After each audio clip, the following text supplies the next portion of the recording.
Hello friends, నేను మీ మహీంద్ర. మీరు screen పైన చూస్తున్న ఇలాంటి ఫోటో ఎడిటింగ్ని పిక్సార్ట్లో మీ ఫొటోస్తో సింపుల్గా ఎలా క్రియేట్ చేసుకుంటారో చెప్తాను. వీడియోని పూర్తిగా చూసి లైక్ చేయండి. మీరు లైక్ చేస్తే నాకు చాలా హెల్ప్ అవుతుందండి. వీడియోకి ఎక్కువ రీచ్ వస్తుంది. లైక్ చేసి మీ సపోర్ట్ని తెలియజేయండి. డిస్క్రిప్షన్లో ఆల్ మెటీరియల్ని ఇచ్చాను, అక్కడ క్లిక్ చేస్తే ఇక్కడికి వస్తారు. ఇందులో కిందకి వెళ్ళి ఈ 3 ఫైల్స్ని చేసుకోండి. అయిపోయిన తర్వాత మీ దగ్గర ఉన్న పిక్సార్ట్ని ఓపెన్ చేయండి. మీ దగ్గర పిక్సార్ట్ గోల్డ్ లేకపోతే ఎక్కడ దొరుకుతుందో చెప్తాను. వీడియోని పూర్తిగా చూడండి. ప్లస్ పైన క్లిక్ చేసి ఎడిట్ ఏ ఫోటో పైన క్లిక్ చేసి బ్యాక్గ్రౌండ్ని ఇక్కడికి సెలెక్ట్ చేసుకోండి. ఇక్కడ ఉన్న ఆప్షన్స్లో యాడ్ ఫోటో పైన క్లిక్ చేసి మీ ఫోటోని యాడ్ చేసుకొని రిమూవ్ బీజీ పైన క్లిక్ చేసి రిమూవ్ బ్యాక్గ్రౌండ్ సెలెక్ట్ చేసుకోండి. ఇది ఫోటో బ్యాక్గ్రౌండ్ని రిమూవ్ చేస్తుంది.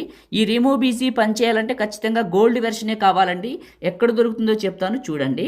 ఈ ఫోటోని ఈ విధంగా అడ్జస్ట్మెంట్ చేసుకొని టాప్లో ఉన్న ఎరేజర్ పైన క్లిక్ చేసి హార్డ్నెస్ని తగ్గించి నీట్గా ఎరేజ్ చేసుకోండి. ఈ షేప్లోకి ఈ విధంగా షేడ్ అవుట్ అయ్యేలాగా ఎరేజ్ చేసుకోండి. ఇలా చేసుకొని టాప్లో ఉన్న రైట్ మార్కు, ఇక్కడ ఉన్న ఆప్షన్స్లో అడ్జస్ట్మెంటు, శాచురేషను -100, టాప్లో ఉన్న రైట్ మార్కు. ఓకే, ఇప్పుడు ప్లస్ యాడ్ ఫోటో, మీరు డౌన్లోడ్ చేసుకున్న బ్లాక్ షాడోని తీసుకొని ఇక్కడికి పెట్టండి, ఈ ప్లేస్లోకి పెట్టండి. ఇలా పెట్టేసి ప్లస్ యాడ్ ఫోటో, మీ ఫోటోని యాడ్ చేసుకొని దీని బ్యాక్గ్రౌండ్ని రిమూవ్ చేయండి.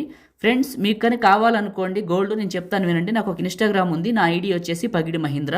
అందులో నేను మీకు ప్రతి వీడియోకి ఒక రీల్ నెంబర్ పెట్టాను. మీరు రీల్ నెంబర్ 590 చూడండి. ఇన్స్టాగ్రామ్లో పగిడి మహీంద్ర అనే ప్రొఫైల్లో రీల్ నెంబర్ 590 చూడండి. మీకు పిక్సార్ట్ గోల్డ్ అయితే దొరుకుతుంది. ఇంతకంటే ఎక్కువ సమాచారం ఇవ్వకూడదు, అర్థం చేసుకోండి. ఇలా ప్రతి ఫోటోని కరెక్ట్గా మాన్యువల్గా మీరే అడ్జస్ట్మెంట్ చేసుకొని ఫోటోని ఇలా జరుపుకోండి. ఓకే, ఇలా జరుపుకొని కరెక్ట్గా మిడిల్ పాయింట్లోకి పెట్టి ప్లస్ టెక్స్ట్, ఇక్కడ మీ నేమ్ రాసుకోండి. నేమ్ రాశాను, మీకు నచ్చిన కలర్ సెలెక్ట్ చేసుకోండి. రైట్ మార్కు, సియాలు, మై ఫాంట్స్, యాడ్ ఫాంట్స్, మీరు డౌన్లోడ్ చేసుకున్న ఫాంట్ ఫస్ట్కి వస్తుంది, అది సెలెక్ట్ చేసుకోండి. సెలెక్ట్ చేసుకొని దాని సైజును అడ్జస్ట్మెంట్ చేసి ఈ ప్లేస్లోకి పెట్టండి. ఇలా ఇప్పుడు నేను పెట్టాను చూడండి. ఇలా మీకు నచ్చిన ఏరియాలోకి సెట్ చేసి టాప్లో ఉన్న రైట్ మార్కు. ఇలా అయిపోయింది కదా. సేవ్ సింబల్ క్లిక్ చేస్తే మీ ఫోన్లోకి సేవ్ అయిపోతుంది. సింపుల్గా పిక్సార్ట్లో ఈ విధంగా మీ ఫొటోస్ని ఎడిట్ చేసుకోండి. లైక్ చేయండి, షేర్ చేయండి. ఎడిటింగ్ వీడియోలకి మన ఛానల్ని సబ్స్క్రైబ్ చేయండి. Thank you.